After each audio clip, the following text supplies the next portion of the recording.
Jure absurden. They said it just before disappearing into the crowd. That's how my daughter and her husband left me alone in a corner of a foreign country, with a melting ice cream in my hand, and a phone with no signal, no message, no key, no apology. I waited 8 hours in the Roman heat until a kind stranger offered me help. I didn't cry, I didn't beg, I just made a quiet call to a lawyer back home. What they didn't know was this: the house they lived in was, legally, still mine. And when their plane landed, they weren't returning home, but to nothing, and they would beg me for the rest of their lives. Before I continue, tell us where you're reading this from. For 4 years, I worked behind the counter at Miller & Partners Travel Agency, organizing the dreams of others while my own faded like steam. Every morning at 7 a.m., I'd open the office with my coffee in a chipped mug that read "World's Best Mom," a gift from Angelina when she was 8 and still believed I was. After Elias passed away, every cent I earned went into 3 piles: survival, savings for Angelina, and a small tin can labeled Maxwell House Coffee, where I collected coins for someday. That someday never came.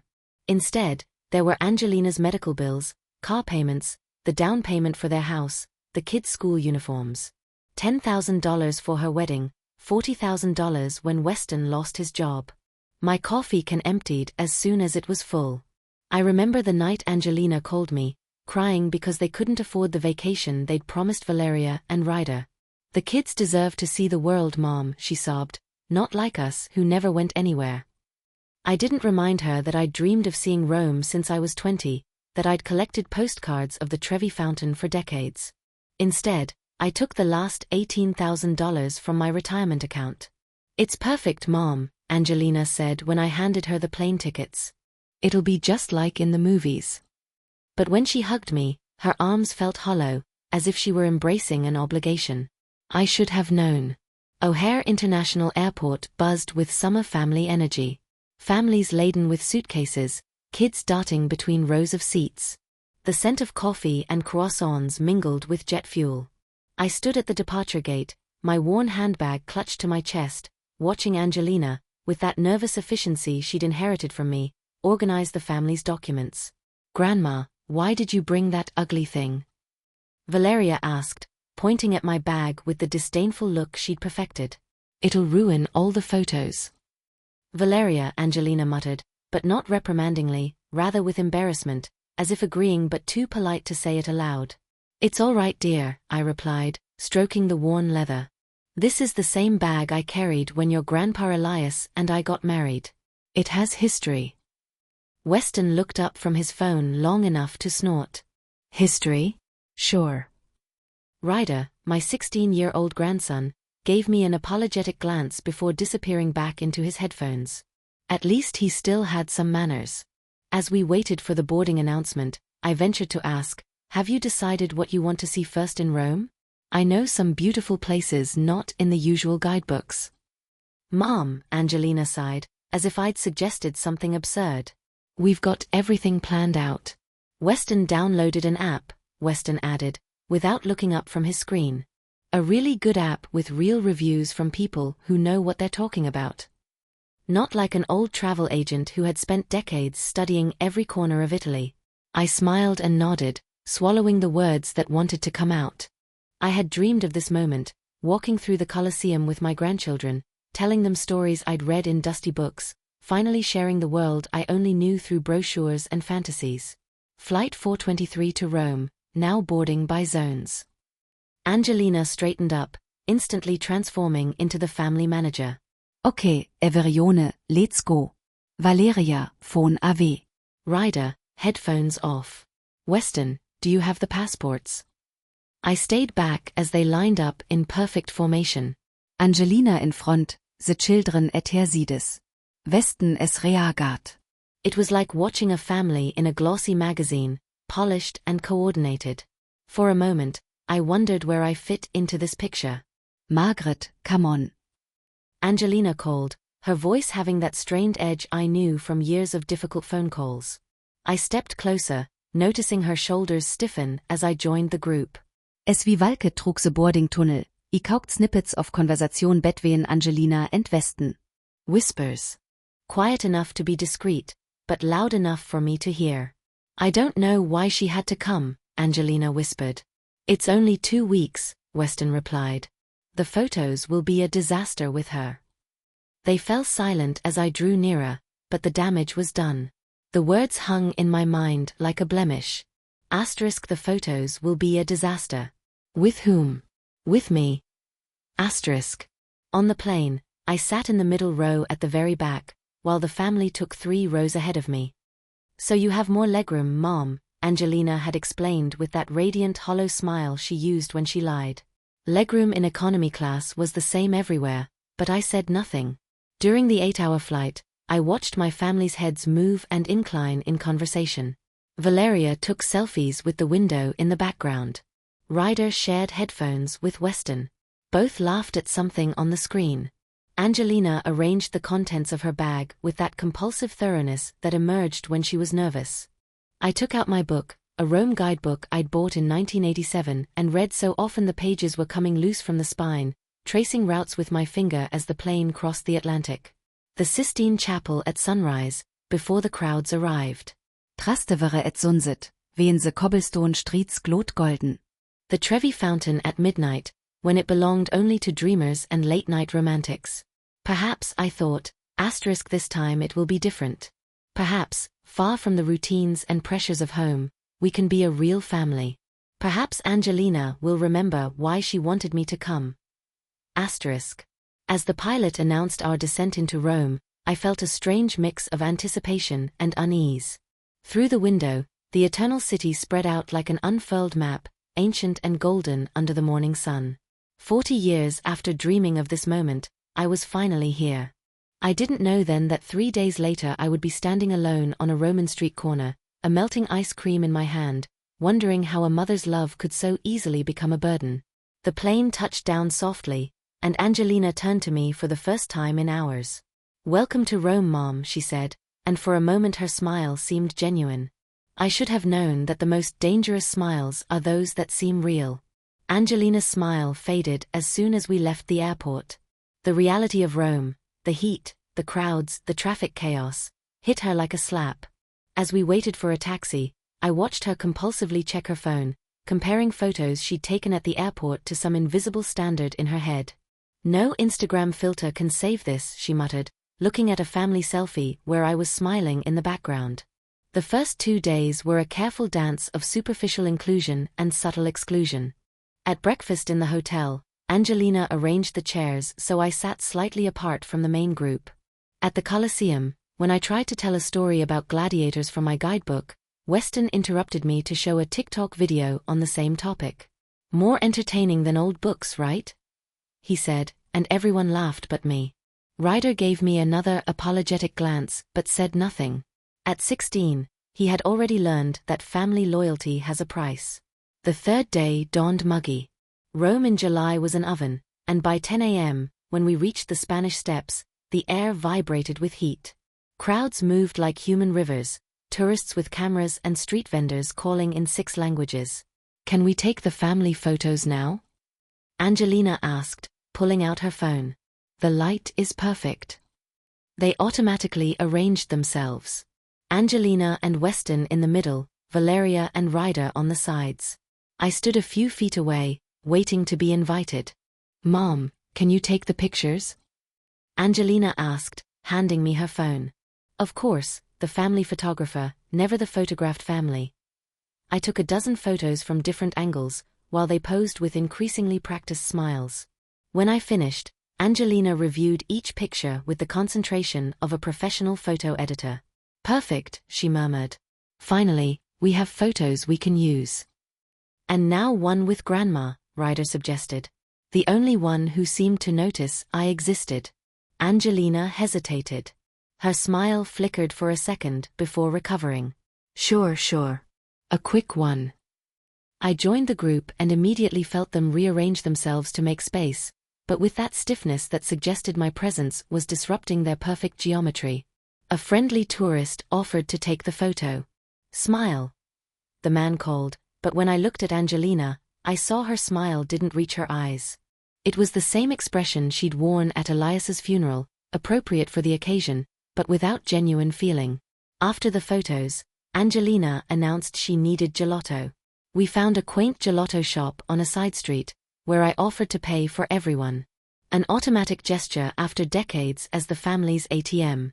Pistachio, I ordered, remembering how Elias always said he wanted to try real pistachio gelato in Italy someday. While we waited for our orders, I noticed Angelina and Weston exchanging glances. Not loving glances of a married couple, but something conspiratorial, urgent. "It's so hot," Angelina said, fanning herself with a napkin. "Why don't we split up for a while? The kids and I can go shopping, and you too." She looked at me, then Weston. "You can find a shady spot to rest." "Actually," Weston interrupted, "I'll come with you. Margaret, do you mind waiting here? We can meet up later." A cold feeling spread in my stomach, but I nodded. "Of course. Where should we meet?" "We'll text you," Angelina said quickly. On se vit no VR. They took their gelato and then they were gone, disappearing into the crowd with a speed that seemed rehearsed. I stood on the sidewalk, holding my cup of melting gelato, wondering why I felt like I'd just been fired from a job. An hour passed, then two. The gelato melted, and I tossed it into a bin. I compulsively checked my phone, but no messages came. I tried calling Angelina, but the call went straight to voicemail. The sun moved across the sky, shadows shifted, and I still stood on the same corner like a human lamppost. Tourists streamed past me. Some gave me curious glances. An older woman alone, clearly lost. At 4 p.m., a message finally arrived. I read it 3 times before the words truly registered. Go back to the hotel. Jure aborden. That was all. No explanation, no apology, no hint of where they had gone or when they would return. Just those 5 words that cut deeper than any direct insult. I stared at the screen until it automatically turned off, my ghostly reflection superimposed with the message, a burden. After 43 years of working to support them, after draining my savings for this trip, after raising their children when they needed time to find themselves, I was a burden. I tried to find my way back to the hotel, but the streets of Rome had become a labyrinth. Every alley looked the same. Every fountain seemed identical. My phone had no signal, and when I finally found some, I realized I hadn't activated international roaming. By 6 p.m., I was sitting in a cafe near the Trevi Fountain, the place I'd wanted to visit for decades. But instead of making a wish and throwing a coin, I was quietly crying into a paper napkin, while the waiter gave me pitying glances. "Signora," a middle-aged man with a coffee-stained apron said, approaching. "Are you all right?" "I don't speak much Italian," I admitted in broken English. English, no problem." His smile was genuine, without the impatience I'd seen on so many faces that day. "I am Luca. Can I help you?" And so I told a stranger what I couldn't admit to myself, that my own family had abandoned me in a foreign city, that they had called me a burden, that I was lost in more ways than I could count. Luca listened without interruption, nodding occasionally, his brown eyes full of the understanding I hadn't expected thousands of miles from home. "My nana always said, family is not defined by blood," he finally said, "but by those who stay when things get difficult." I looked at the fountain, where tourists laughed, took photos, threw coins, and made wishes that might come true.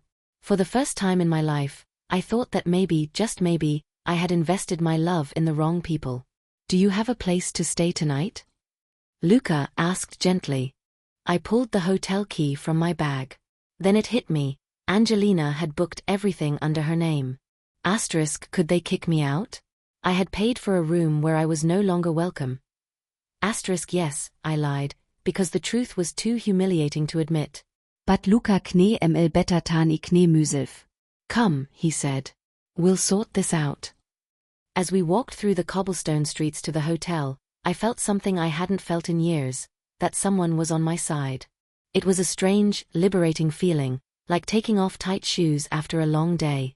I didn't know then that in less than 24 hours, I would make a phone call that would change everything. That the woman they had left as a burden was about to become their worst nightmare. For now, though, I walked through the streets of Rome with a kind stranger, finally understanding that sometimes you have to get completely lost to find out who you truly are.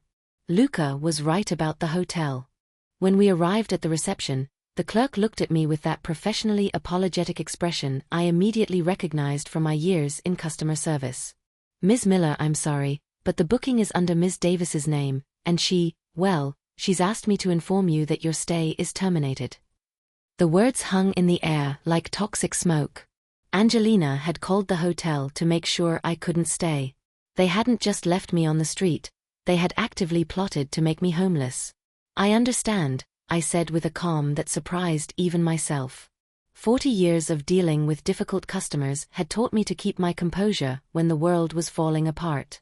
Luca spoke rapidly in Italian to the clerk, his gestures growing livelier with each sentence. I didn't understand the words, but I knew the tone. It was the same one I used when defending a customer against an unfair charge or an absurd rule. "My cousin has a small apartment above the cafe," Luca explained to me. "He's in England for the summer. You can stay there tonight. We'll figure things out tomorrow." "I can't accept charity," I protested, but my voice wavered slightly. "This isn't charity," Luca replied with a smile. "This is Italian hospitality, a very different thing." That night, I sat in a small apartment that smelled of coffee and basil, while Rome spread out before the window like a sea of golden lights. I made the first real decision I'd made in years. I picked up my phone and found a number I had saved as a favorite but rarely used. Alexandra Thompson, my only true friend, the only person who had remained in my life after Elias died and I became a shadow of myself, existing only to solve Angelina's problems. The phone rang 3 times before she answered, with that direct voice I knew from our college days. "Margaret, what the heck are you doing calling me at 2 a.m.? Is everything okay?" "Alexandra," I began, and stopped. "How do you explain that your own family has discarded you like trash? How do you admit that you were so blind, so desperate for love, that you allowed yourself to be treated like a walking ATM? Margaret, you're scaring me. What's wrong?" So I told her everything. The abandonment, the message, the expulsion from the hotel. Alexandra listened without interrupting, and when I finished, there was a long silence, filled only with the sound of her controlled breathing. "That little witch," she finally muttered, and despite everything, I laughed. It was the first time I'd laughed in 3 days. "Alexandra, I need to ask you something about the house." "Which house?" "Angelina's house. It still technically belongs to me, right? When Elias died, you inherited it. When Angelina got married, you put it in her name for the loans. But you never fully transferred the deed," Alexandra finished the sentence. "I remember, you asked me about it 5 years ago. I told you it was smart to keep your name on the papers. Just in case." My heart began to beat faster. What exactly does that mean? "It means, my dear friend, that you are legally a co-owner of that house. And as a co-owner, you have rights. Many rights. For example." Alexandra's smile was audible through the phone. "For example, the right to sell." I fell silent, processing the implications. For 5 years, I had quietly paid a portion of Angelina's mortgage, convincing myself it was an investment in my grandchildren's future. I had never imagined it could be an investment in my own freedom. "Alexandra, hypothetically speaking, what would happen if I wanted to sell my share?" "Well, you'd have to notify Angelina, give her the option to buy your share." "But if she can't?" Alexandra paused dramatically. "The house goes on the market." "And how long would that take, with the current market in that area of Columbus, Ohio?" "We could have offers in a week." I closed my eyes and saw Angelina's face as she wrote the message, "You're a burden." 5 words that had destroyed 40 years of unconditional motherhood. "Alexandra, I want you to do the meeting for me. Tell me. I want you to start the sale process first thing tomorrow morning." There was another pause, longer this time. "Margaret, are you sure? If we start this, there's no turning back." "Angelina will." "Angelina will treat me worse than she already does, abandon me in even more foreign cities?" Alexandra sighed. "You're right. Okay, I'll do it. But first, you have to do something for me." "What?" "I want you to stay in Rome for at least another week. I don't want you here when this blows up. And honestly, after everything you've told me, I think you need time to figure out who you are when you're not saving people who don't deserve it. I looked out the window at the lights of Rome, thinking of the decades I had lost dreaming of this place. Deal. Oh, and Margaret? Yes, I'm also stopping all automatic transfers from your accounts to Angelina's.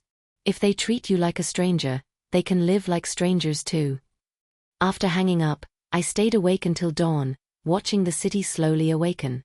Vendors set up their stalls, workers went to their jobs. Life continued with that beautiful, everyday normalcy I had forgotten. For the first time in years, I wasn't thinking about what Angelina needed, how I could solve Weston's latest problem, or whether I had saved enough money for the next family crisis. Instead, I thought about myself. When was the last time I did something just because I wanted to? When had I made a decision without first considering how it would affect Angelina? I couldn't remember, and that, more than anything, convinced me I was making the right choice. At 8 a.m., Luca knocked gently on the door with fresh coffee and cornetti. Who did you sleep, Miss? Margaret. Margaret, I corrected him. And better than in years. Bene, and what are your plans for today? I smiled, savoring the strange, wonderful feeling of those words. My plans, not Angelina's plans, not what Angelina needed, but my own plans. I believe, I said slowly, I'm going to visit the Sistine Chapel. I've always wanted to see it when not many people are there.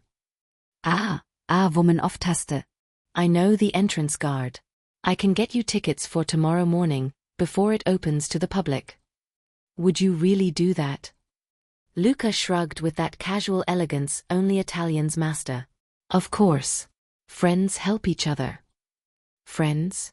When was the last time someone called me a friend? Not as a courtesy, but as a simple, beautiful fact. As Luca left to prepare coffee downstairs, I received a message from Alexandra. Process started. House on the market by end of week. Gott help Angelina. I leaned back and smiled. Somewhere over the Atlantic, my family was flying home, probably laughing about how easy it had been to shed the old burden. They had no idea that the burden they had cast aside was about to become their worst nightmare. 3 days later, Alexandra called, her voice a mix of professional satisfaction and personal concern. Margaret, you need to know what's going on here. There's news. Oh, there's news. Angelina has called my office 17 times since yesterday. My secretary finally had to tell her we'd consider a restraining order if she called again without an appointment. I imagined Angelina, always so controlled, losing her composure in Alexandra's office. For some reason, the image didn't evoke the dread I expected. Instead, I felt something I needed a moment to recognize. Satisfaction. What exactly happened? Well, they arrived home yesterday afternoon from the airport to find for sale signs on their lawn. Apparently, Weston fainted, literally. The neighbors had to help Angelina pick him up off the grass. Despite everything, I laughed. I couldn't help it. Seriously, fainted like a Victorian lady? And that's not even the best part. When Angelina tried to grocery shop with her card last night, it was declined. All their accounts.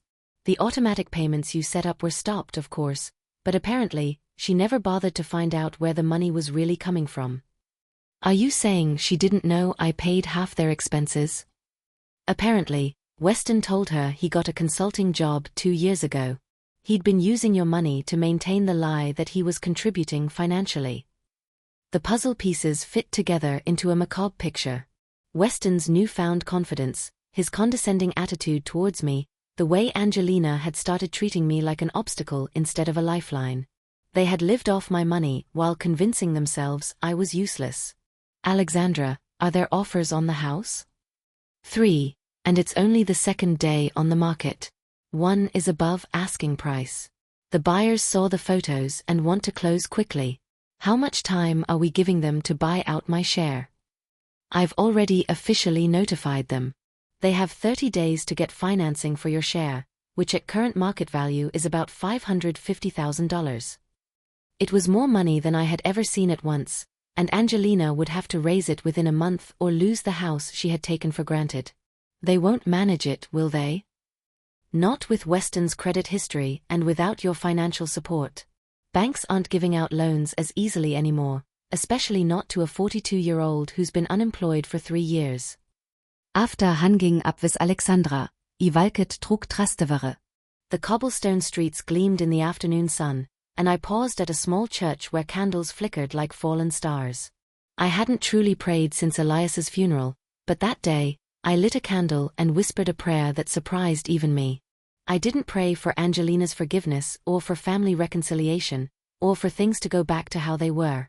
I prayed for strength, the strength to stand firm when Angelina finally called, because I knew she would. The call came that evening, just as I was eating pasta al pomodoro on the small balcony of Luca's apartment. The phone vibrated so violently it almost fell off the table. "Mom." Angelina's voice sounded broken, unrecognizable. "Mom, please answer." I let it go to voicemail. Then another message came, and another. "Mom, I don't understand what's going on. Alexandra says you're selling the house. This must be a mistake. Mom, please." The kids are confused. Valeria is crying. "Can you at least explain what's happening? Mom, I know you're mad about Rome, but this is too far. We can talk about this like adults." This last message made me lauk alut. Adults? As if it were adult behavior to abandon your 73-year-old mother in a foreign country. The fourth message arrived an hour later, and the tone had completely changed. "Margaret, no longer Mom, you need to call your lawyer immediately and stop this madness. You can't do this. It's our house. Our children grew up here." Our children? Not my grandchildren, whom I had helped raise and support. Our children? As if I were a stranger who had unlawfully invaded their perfect life. The fifth message came at midnight. "Okay, Margaret, I know you probably think this is some pathetic revenge, but you're hurting innocent people. Valeria has to explain to her friends why there are for sale signs on our house. Ryder can't sleep. If you want to punish me, do it, but don't punish the kids." The kids? The same kids who had been complicit in my humiliation in Rome. Valeria, who had called my bag ugly and said I would ruin her photos. Ryder, who had remained silent when they left me behind. But this message bothered me more than the others, because it contained a kernel of truth. The children were also victims. Victims of parents who had taught them that love is conditional, that family is an economic transaction, that some people are more important than others. I almost call it back, almost. Instead, I wrote a single, carefully worded message. "Angelina, do not contact me anymore. When you decided I was a burden, you forfeited the right to my help, my money, and my concern. Alexandra is now handling all legal matters. Margaret." The reply came in seconds. "Margaret? Who the hell is Margaret? You're my mother." But I had already turned off my phone. The next day, Luca took me to the Sistine Chapel as promised. We arrived before it opened to the public, when tourists were just a distant murmur in the streets of Rome. In the sacred silence of that extraordinary space, surrounded by centuries of art and faith, I looked up at the ceiling where Michelangelo had painted the creation of the world. "It's beautiful, isn't it?" Luca whispered. "Yes," I replied, but I wasn't just looking at the art. I was thinking of creation in general, how sometimes you have to completely destroy something to create something new, how even God had to separate light from darkness before he could create something beautiful. My phone vibrated in my pocket, undoubtedly another message from Angelina. But for the first time in 40 years, I didn't feel the automatic urge to respond to her call. Instead, I stood in the Sistine Chapel, a 73-year-old woman finally learning the difference between being needed and being valued. And for the first time in decades, I liked the woman I was getting to know. 3 weeks after Angelina's frantic call, I was sitting in an Italian class for foreigners at a school near the Pantheon, struggling with reflexive verbs and laughing at my own mistakes. Beside me, a 60-year-old American woman named Emery Brooks conjugated verbs with the precision of a metronome, while a young Australian named Tom mixed Italian with English, making even the teacher laugh. "Margaret molt ubne." Miss Benedetti exclaimed when I finally managed to form a complete sentence about where I had lived before Rome. "You're making rapid progress. Stern Margaret, Stern not Maggie, not Mom, not Grandma, just Margaret." Name I had almost forgotten belonged to me. After class, Emery invited me for coffee. We had developed an uncomplicated friendship, based on our shared status as older women discovering their freedom late in life. She had sold her house in Denver, Colorado, after her adult children told her she was too old to live alone. "Have you heard from your family?" she asked as we waited for our cappuccinos. "Alexandra keeps me updated," I admitted. "The house sold last week. Angelina and Weston had to move in with his sister." "And how do you feel about that?" It was a question I asked myself every morning when I woke up. At first, I had expected to feel guilt, that familiar, maternal guilt that had been my constant companion for decades. But when I searched for that familiar feeling, I found only a strange, liberating calm. "Relieved," I finally said. "It's terrible to admit, but I feel relieved." Emery nodded understandingly. When my children told me I had to sell my house and move into a retirement home, I initially felt betrayed. But now, seeing my life here, I realize they did me a favor. They forced me to find out who I am without them. That afternoon, I returned to the small apartment I had rented with part of the money from the house sale. It wasn't large. One room, a small kitchen, a balcony overlooking a quiet street in Trastevere. But it was entirely, absolutely mine. For the first time in my adult life, I didn't have to ask anyone about the color of the curtains or whether I could afford new furniture. I had placed a photo of Elias on the nightstand, but no family photos, which I had dragged around for years. Instead, the walls displayed photos I had taken myself. Sunrise over the Tiber, children playing soccer in a piazza, Luca smiling while making coffee. Photos of my new life, taken by me for me.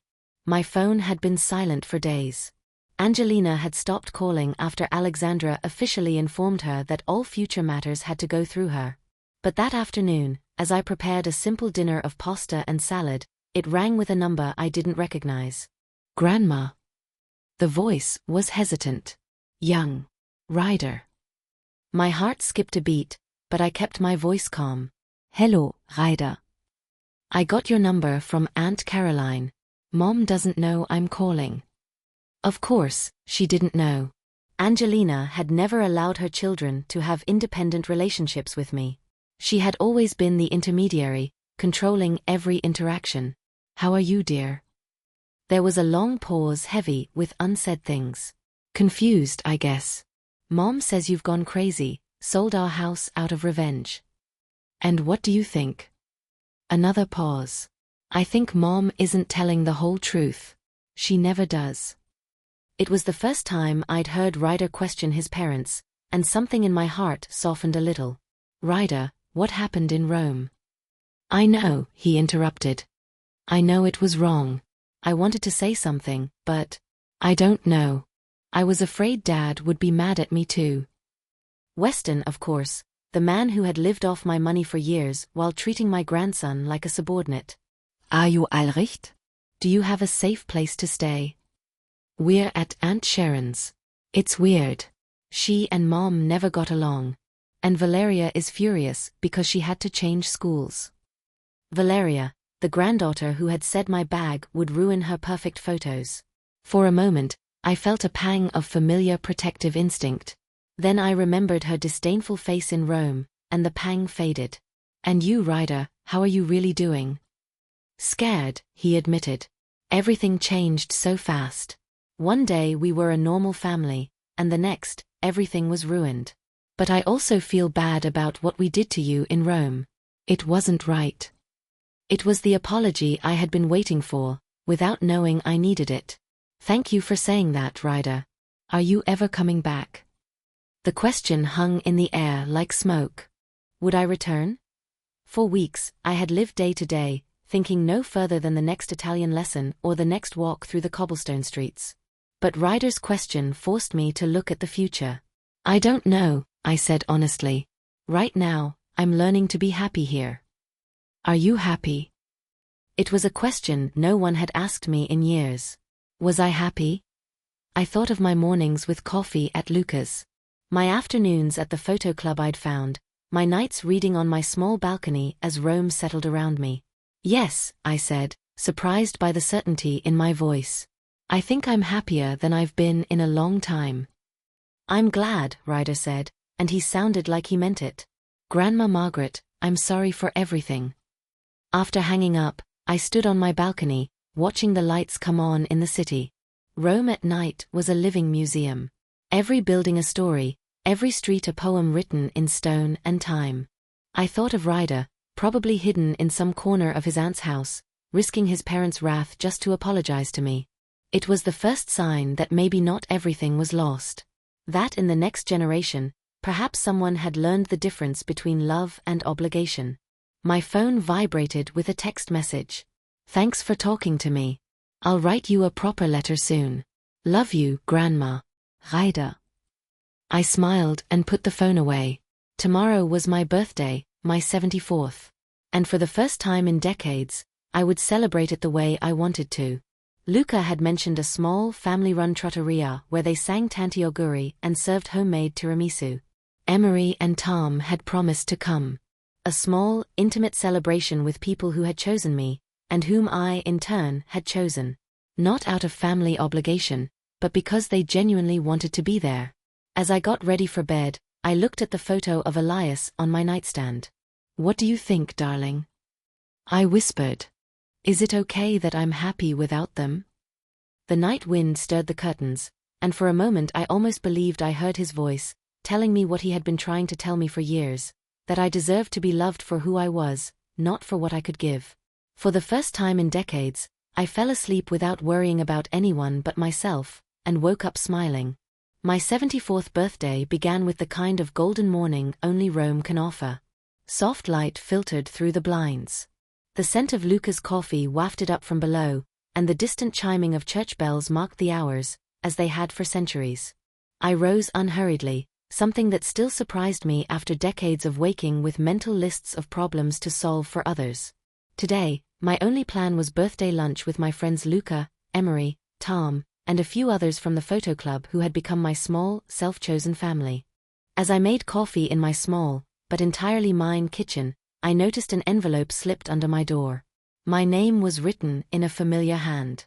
Ryder's careful script, always more thoughtful than his sister's.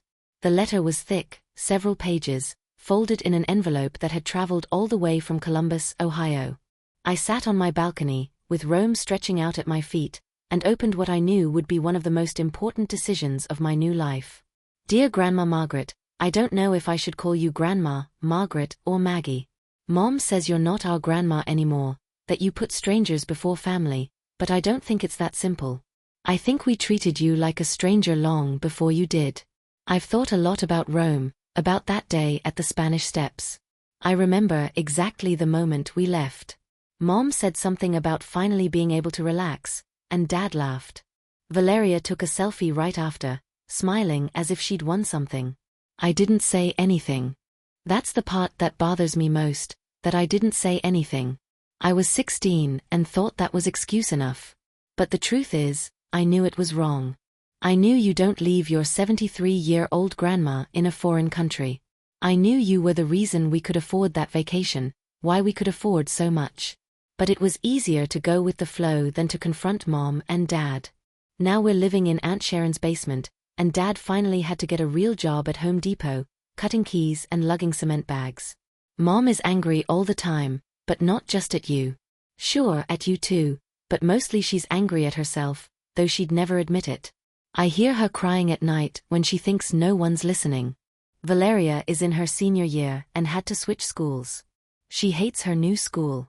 She hates living at Aunt Sharon's. She hates that her friends ask why we moved so suddenly. But what she hates most, I think, is that she's slowly realizing her parents aren't the perfect people she thought they were. Yesterday she asked me if we really left you in Rome. When I said yes, she locked herself in her room for hours. I've been reading about Italy, specifically Rome. I found a book in the library about women who rebuilt their lives after the war. And it made me think of you, how after Grandpa passed away, you worked all those years to support us, how you never complained, how you never made us feel like we were a burden to you, even though we probably were. Mom says you always knew the house was in your name, that you planned all this. She says you're vengeful and cruel, but I remember how you looked at those postcards of Rome stuck to your fridge. I remember how your eyes lit up when you talked about visiting the Trevi Fountain someday. You were never vengeful. You were patient for decades, and we mistook your patience for weakness. Aunt Sharon says Mom was selfish even as a kid. She says Mom expected everything to revolve around her, and if it didn't happen, she'd make drama until it did. She says you were the only person Mom never said no to, and that hurt her more than it helped. I don't know if you're right to want no contact with us. Part of me thinks, yes, but another part hopes that maybe someday you can forgive me. Not Mom or Dad or even Valeria. They have to earn their own forgiveness, but I'm saving money from my part-time job. I want to visit you in Rome after I graduate. I want to see how you live now, meet the people who are important to you now. I want to hear the stories about Rome that we never let you tell. I want to take a picture of you in front of the Trevi Fountain. The picture you should have had decades ago. I know I have no right to ask for anything. I know this is probably too little, too late. But if it's not, I wanted you to know that there's one person in this family who finally understands what we lost when we left you behind. It wasn't a house or money. It was you, the person who loved us unconditionally for years and deserved unconditional love in return. If you write back, it would make me very happy. If not, I understand. But no matter what, I want you to know something. We didn't leave you because you were a burden. We left you because we were too small, too selfish, too blind to see the gift you were. I see it now. Late, but I see it. With love and respect and shame, your Ryder. P.S. I enclosed a photo I found in Mom's old things. It's you and Grandpa on your honeymoon. I thought you might want it.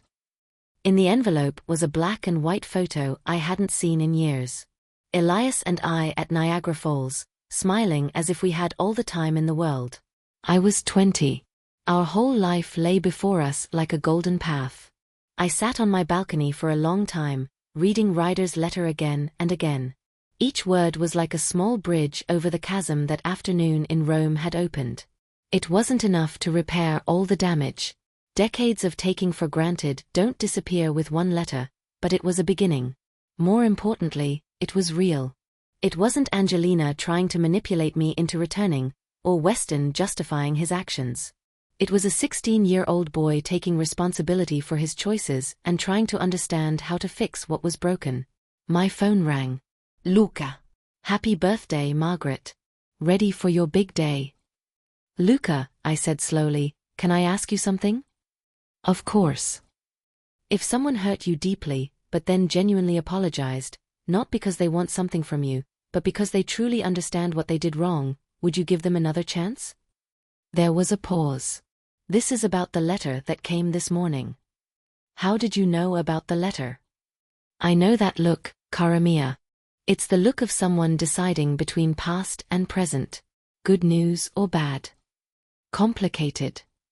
Ah, the best ones are always complicated. Want to talk about it at lunch? Yes, I'd like that. That afternoon at the small trattoria Luca had chosen, my friends sang happy birthday, and brought me tiramisu with a candle. Emery gave me a silk scarf she'd bought at the market. Tom gave me a book of Italian poetry. Luca presented me with a small basil plant for my balcony. So you always have a piece of Italy, wherever you go, he said with a smile. When I told them about Ryder's letter, they all listened with the attention only true friends can give. The boy has courage, Emery finally said. Admitting a mistake when you're young is hard. The adults in his life weren't good role models. But do you believe him? Tom asked. Do you think he's really changed? I think he's trying to change, I said, and I think that's all you can ask of anyone. And what will you do? Luca asked. I looked around the table at these people who had become my chosen family. 3 months ago, I hadn't known any of them. Now they were the ones celebrating my birthday, who cared about my happiness, who gave me honest advice without ulterior motives. I'll write back, I finally said, but with conditions. That night, I sat down at my small desk with stationery I'd bought at a shop near the Pantheon. The letter to Ryder took 2 hours. Every word carefully chosen. Dear Ryder, your letter arrived on my 74th birthday, and I can imagine no more valuable gift than the honesty you shared with me. It takes courage to admit mistakes, especially when you are young and especially when it means questioning the people you are supposed to respect. You are right. I didn't leave you because you were a burden. I left because I finally understood that I had lived my life as if I were a supporting character in others' stories. For decades, I defined myself by what I could give, not by who I was. Your family, my family, made me do it, and I allowed it. What happened in Rome wasn't just about being left on a street corner. It was about years of invisibility, about being reduced to my role as a provider and problem solver. It was about the whispers of how I ruined the perfect photos, and about being tolerated rather than welcomed at family events that I myself financed. But your letter shows me something I hadn't expected, that perhaps not everything in the next generation is lost, that there might still be hope. Here are my conditions, Ryder. Because forgiveness without boundaries is not forgiveness, it's permission for abuse to continue. First, if you want to visit me in Rome after you graduate, you are welcome. But you must pay for the trip yourself. Not because I couldn't help you, but because you need to understand that relationships are not transactions. Second, I will never again be Somione's secret. If your parents don't approve of you keeping in contact with me, you must decide what is more important to you. I will not hide or apologize for existing. Third, I will not return to Columbus, Ohio. I will not save your family from the consequences of their actions. Rome is now my home, and the life I've built here is mine. If you ever want a real relationship with me, not as your ATM grandma, but as a person with her own dreams and worth, you must get to know the person I have become, not just remember the one I was. I have friends here, Ryder. Real friends who chose me because they enjoy my company, not because they need something from me. I have a life that makes me happy. I have photos on my walls that I took of places I wanted to visit. For the first time in decades, I am the main character in my own story. If you can respect that, if you can see the Margaret I am now instead of just the grandma you remember, then we can try to rebuild something. It won't be what we had before, because that was broken, but it could be something better. I've enclosed a photo of me in front of the Trevi Fountain. It was taken by a dear friend named Luca on my first day of true freedom. Look into my eyes, Ryder. Do you see the difference? That's the difference between being there for others and living for yourself. I'll be here when you're ready to get to know this version of me. But only if you're truly ready. With cautious but genuine affection. Margaret, your grandma, but also much more than that. I read the letter again and left it on my nightstand. Tomorrow I would mail it, along with the photo I had asked Luca to take that morning, me in front of the Trevi Fountain, smiling, not as the self-sacrificing grandma I was, but as the complete woman I had rediscovered. My phone vibrated with a message from an unknown number. Mom says you're crazy and ruined our lives. Just wanted you to know not everyone thinks that. Valeria. It was short, almost terse. Typical of my 18-year-old granddaughter, but it was a beginning. Another small crack in the wall of silence Angelina had tried to build around me. I stood up and stepped onto my balcony, looking out at Rome by night. Somewhere down there, tourists were tossing coins into the Trevi Fountain, making wishes. In Columbus, Ohio, my former family was learning to live with the consequences of their actions. And here in my small apartment, smelling of basil and coffee, I was writing the next chapter of a story that finally belonged to me. I didn't know how this story would end. Maybe Ryder would come, and we would build something new, beautiful. Maybe Valeria would learn to prioritize relationships over appearances. Or maybe not. Maybe I would spend the rest of my life without them, surrounded by self-chosen friends and self-determined adventures. But for the first time in decades, the end of the story depended entirely on me, and that, more than any family reconciliation, felt like the sweetest of all. I stayed on the balcony until Rome's lights grew dim and the city settled down for sleep. Tomorrow, there would be more Italian lessons, more photos to take, more moments of freedom to savor, and perhaps someday, a letter would come back from Columbus, Ohio, a letter that would help me decide whether familial love can be rehabilitated or if some wounds are too deep to heal completely. But that decision was for tomorrow.